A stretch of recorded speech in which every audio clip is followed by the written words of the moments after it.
Servus, Glück auf und herzlich willkommen zu einem kleinen weiteren FC Bayern Talk. Ja, Leute, diesmal zur Verpflichtung von Sacha Sacha Oje. Ich hoffe, ich spreche es richtig aus.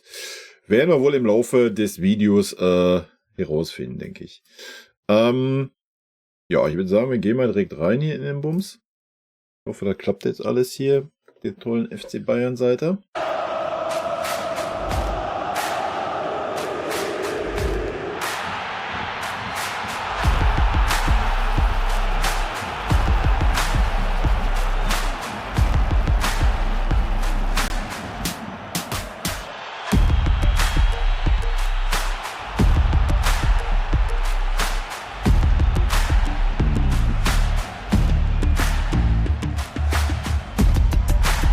Gegen die E-Boy da einzublenden, ja.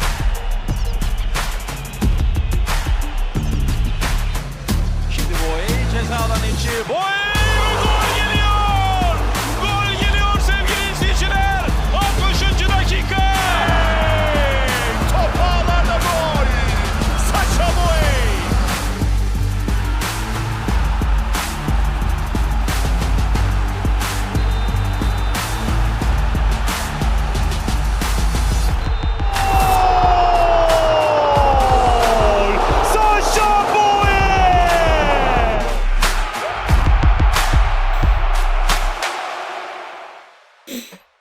Naja, was soll man sagen, ne? Also Tore schießen, Flanken, kämpfen, laufen sollte man auch schon können, wenn man zum FC Bayern kommt.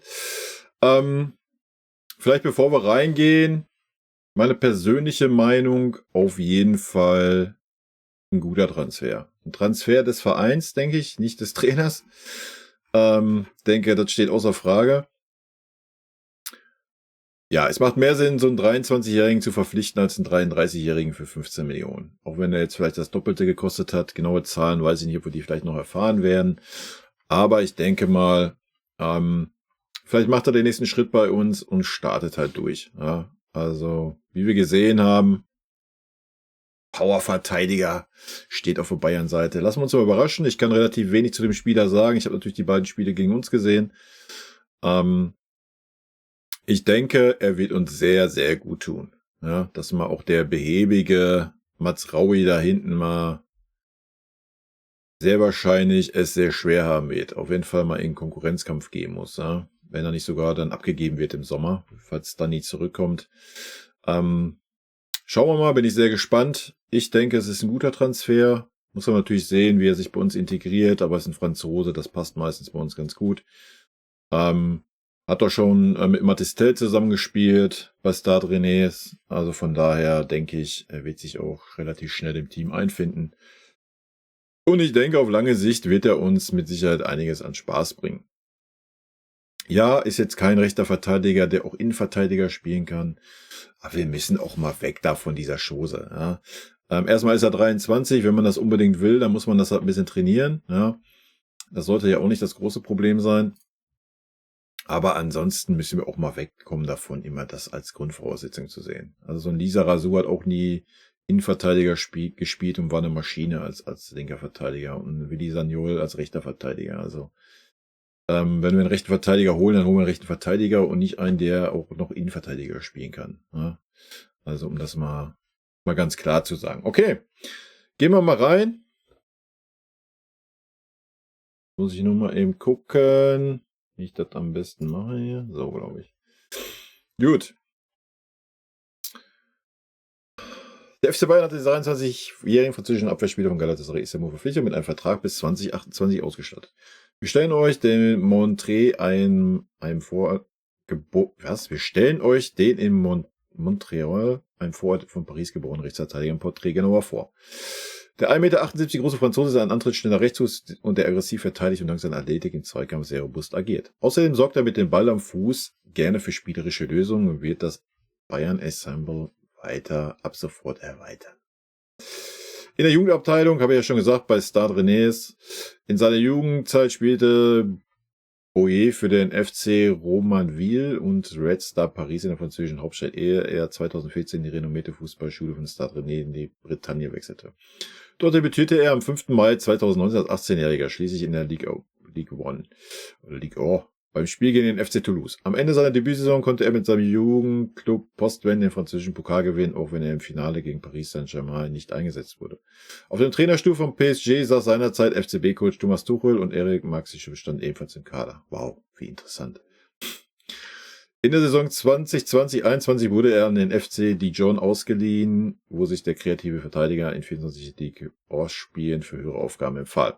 Nach der Leihstation in Dijon wechselte Bouyé 2021 in den Bosporus und unterschrieb bei Galatasaray Istanbul. In seiner Premierensaison der türkischen Metropole kam der Franzose in 19 Pflichtspielen unter anderem auch in der Europa League zum Einsatz und akklimatisierte sich immer besser in der neuen Umgebung. Alter. In der abgelaufenen Spielzeit entwickelte sich Bouyé dann zum Stammspieler auf der Rechtsverteidigerposition und steuerte in 31 Partien in der Super League einen Treffer und 4 Assists zum Gewinn der türkischen Meisterschaft bei. Königsklassenduell gegen FC Bayern. Die aktuelle Spielzeit hatte dann ein besonderes Highlight für Bouyé parat, das Debüt in der Champions League. Alle 6 Gruppenspiele absolvierte der Mann mit der Nummer 93 über die volle Distanz, darunter auch die beiden Duelle mit dem FC Bayern und machte gegen Kingsley Coman, Leroy Sané und Co. eine gute Figur. Ja, und wir eine sehr schlechte. Durch die 0-2-Sieger im letzten blablabla. Ehemaliger U-Nationalspieler Frankreichs, auf sein Debüt für die Équipe Tricolore, die französische A-Nationalmannschaft, wartet Bouyé zwar noch. Seine Chancen für eine Nominierung oder gar die EM-Endrunde in Deutschland im Sommer 2024 dürften nach seinen auffälligen Leistungen in Istanbul und seinem Wechsel zum 6-maligen Champions League jedenfalls nicht gesunken sein. 2017, 18 und 19 lief Bouyé jeweils einmal für die U17, U18 und U20 Nationalmannschaft Frankreichs auf.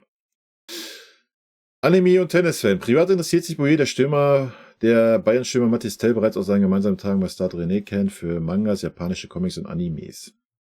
Wie bereits ein Blick auf sein Instagram-Profil verrät. Auf der Plattform postet der 23 immer wieder Inhalte der vorherigen Serien One Piece und Dragon Ball. Fernab des Genres gefällt ihm Prison Break am besten. Sein Filmfavorit ist der Oscar-prämierte Klassiker Titanic.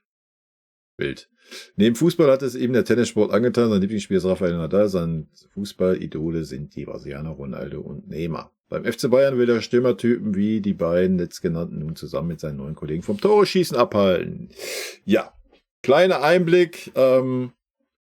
Wie wir sehen, jetzt nicht irgendwie das Megatalent, das alle U-Mannschaften in Frankreich durchlaufen hat.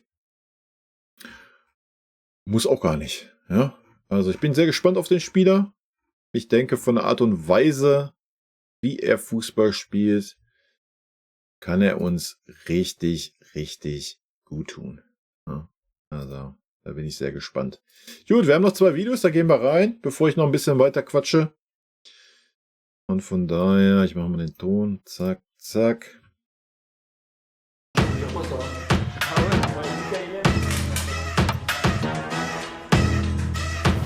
Servus.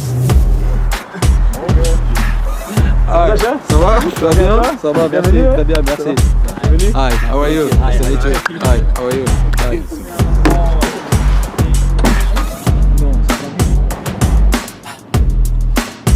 Kommt auch gleich mit einer ganzen Entourage an, oder was?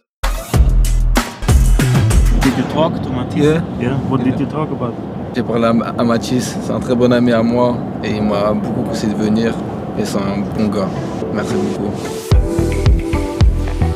Guter Freund von Mathis. Passt also. Läuft. Ouais. Wilde Frisur da auch. Bisschen läuft.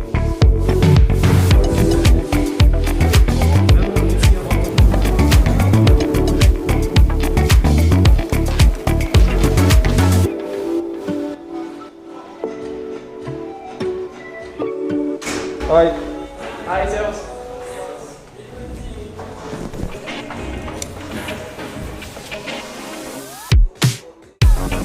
Dieses hässliche Trikot, Alter. Ja, ist schon besser.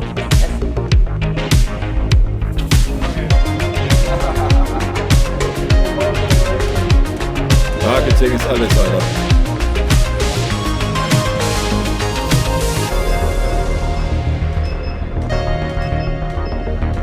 Wenigstens mal warten können und das Pflaster von der Blutabnahme abnehmen können, oder? Bild. Servus, fan du Bayern, j'espère qu'on se voit bientôt à l'Alliance. À bientôt. C'était incroyable, c'était excitant. J'ai pas réussi à dormir. C'est un rêve pour moi et maintenant j'y suis. Servus, Ibens, Sascha.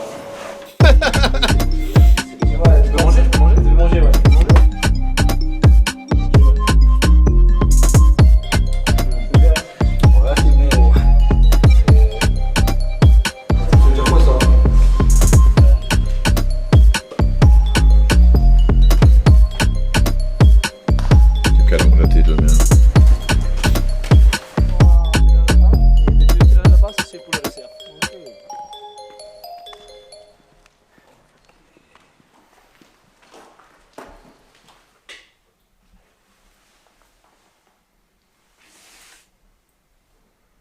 Schon wild, dass alles heutzutage mitgefilmt wird, oder? Bienvenue mon gars, welcome. Welcome.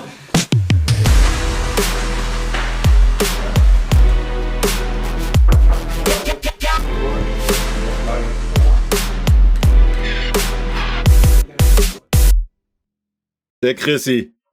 Da freut er sich. Gut, einen haben wir noch. Mal gucken, ob wir da ein paar Worte hören von Chrissy oder sowas. Zack.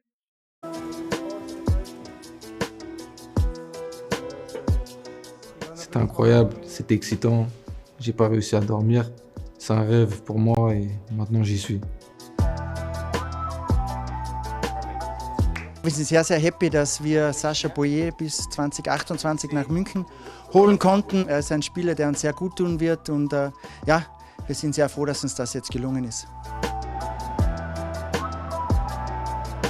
Changeur agressif, rapide, qui sait défendre et qui peut attaquer. Hört sich Sascha gut ist an. ein sehr zweikampfstarker Spieler, der sehr intensiv spielt, physisch sehr stark ist, viel unterwegs. Also er legt jedes Spiel sehr, sehr viele Kilometer zurück. Mit seiner Art und Weise bin ich überzeugt, dass er uns sehr, sehr gut tut. Das denke ich auch. C'est une grosse équipe, on savait que ça allait être dur. Et voilà, il s'est passé ce qui s'est passé, mais on savait que le Bayern était très redoutable. In diesen beiden Spielen, da ist uns schon aufgefallen, da hat er schon 2 sehr gute Spiele gemacht und wir haben ihn dann auch weiter verfolgt und ja, ist auch absoluter Publikumsliebling in Istanbul, ein Spieler, der ja einfach mit Herzblut spielt, viel Leidenschaft reinbringt und das ist uns auch in den Spielen gegen uns schon aufgefallen.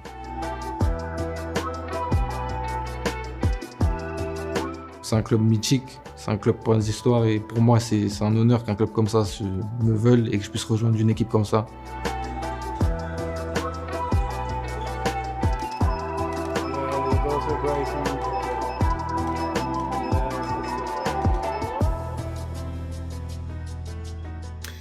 Ja, Leute, das sind die Infos, die wir aktuell haben. Ich weiß nicht, ob es morgen noch eine PK gibt oder sowas. Wenn, dann gehen wir natürlich rein.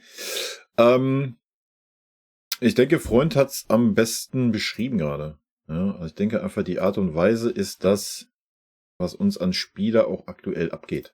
Ja. Einfach einer, der feuert, der Gas gibt. So Conny Leimer, vielleicht technisch ein bisschen stärker noch. Ich denke, auch im Hinblick auf die kommenden Jahre ein sehr, sehr guter Transfer. Ja, klar wird er bei uns den nächsten Schritt machen müssen. Ist jetzt noch nicht der gestandene Weltklasse Außenverteidiger oder sowas, ja. Aber ein Fonsi hat das bei uns auch gemacht. Warum soll er das bei uns nicht auch tun? Also, und ich denke, mit der Art und Weise, wie es der Christoph auch beschrieben hat, denke ich, ein sehr, sehr guter Transfer. Wahrscheinlich nicht die 1A-Lösung. Ich denke, von Vereinsseite vielleicht schon die 1A-Lösung. Ich glaube, da wird er wahrscheinlich auch die Nase vor Mukiele vorgehabt haben, weil er doch schon sehr verletzungsanfällig ist. Zumindest was ich so mitgekriegt habe. Über Trippier brauchen wir nicht reden, Alter, mit 33 Jahren. Ja, also was wäre das wieder gewesen? Das wäre wieder so eine 0815-Geschichte gewesen. Hätte 15 Millionen ausgegeben für einen Spieler, der ein Jahr da ist oder was? Das hätte ja gar keinen Sinn gemacht. Ja, war Tuchel sein Favorit. Wer hätte es nur gedacht, dass Thomas Tuchel lieber einen 33-Jährigen haben möchte, anstatt einen 23-Jährigen. Wahrscheinlich hätte er sogar noch vorher gerne Mukiele gehabt, aber da hat Paris sich quergestellt. Ich glaube zum Glück. Ja, nochmal so einen verletzungsanfälligen Spieler brauchen wir nicht. Punkt 1. Und Punkt 2, ja, so ein junger Wilder mit 23, ja, Mukiele ist auch erst 26, glaube ich, aber ich glaube einfach von der Art und Weise ist das der Spielertyp, der uns gerade sehr gut tut. Ja. Und ich freue mich auf ihn. Ich bin gespannt, ob wir, ja, sehr wahrscheinlich sehen wir ihn ja schon im nächsten Spiel, weil wir haben ja genug Ausfälle. Wa? Ich freue mich drauf. Ich bin gespannt auf ihn und ich denke, wir werden eine Menge Freude an ihn haben. Dann noch mit dem Saragossa nächstes Jahr im Sommer. Ich denke, da ist so langsam, sieht man ein bisschen Fortschritt. Ja? Und nochmal, für mich, von den 3 Spielern, die da in der Verlosung waren, auf jeden Fall der beste Spieler, den du verpflichten konntest. Ja? Und der für mich in der Entwicklung gesehen und auf Zukunft gesehen am meisten Sinn macht. Sehr wahrscheinlich nicht mit Tuchel. Das wird sich zeigen im Laufe der restlichen Saison. Ob er es hinkriegt, endlich mal Spieler zu entwickeln und auch mal Spielern Vertrauen zu schenken, auch wenn sie nicht die super erfahrenen, was weiß ich was sind. Aber das ist ein anderes Thema, da können wir gerne morgen im Stream nochmal drüber quatschen.